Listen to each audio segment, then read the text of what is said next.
Alors, B'at Hashem, le Zohar de ce matin, l'Unishmat, Sam Sabach, Bar Alia. Il dit ici, le Zohar, Osri la Gefeniro.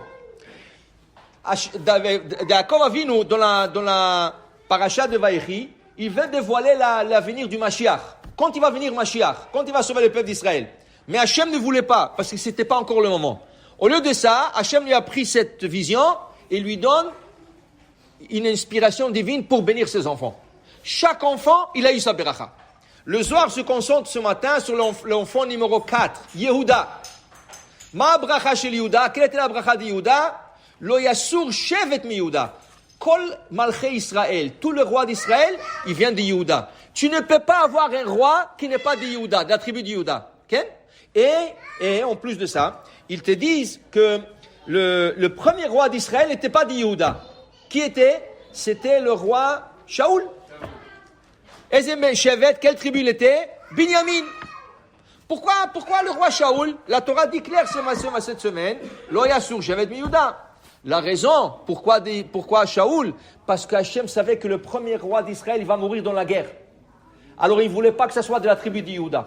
Parce que Yehuda, c'est une dynastie qui ne peut pas mourir, il doit se remplacer.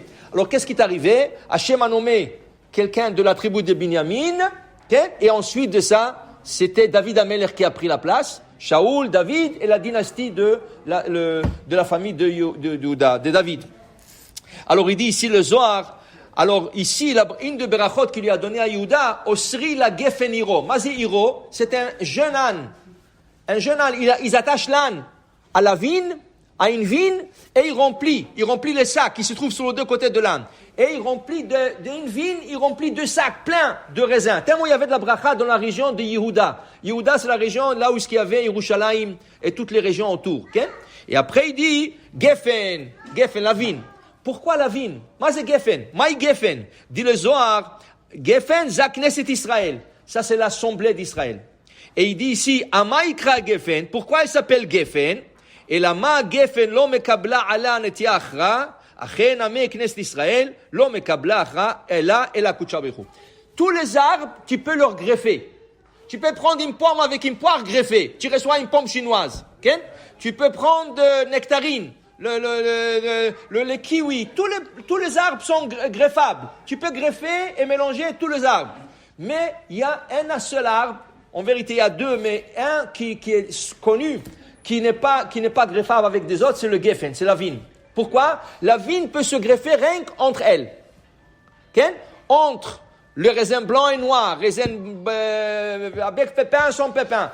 Entre eux, ils se mélangent, mais ils ne se mélangent pas avec un autre arbre. Et c'est d'ailleurs, le Midrash, il dit, c'était la plante que Noach, il a mis dans la Teva.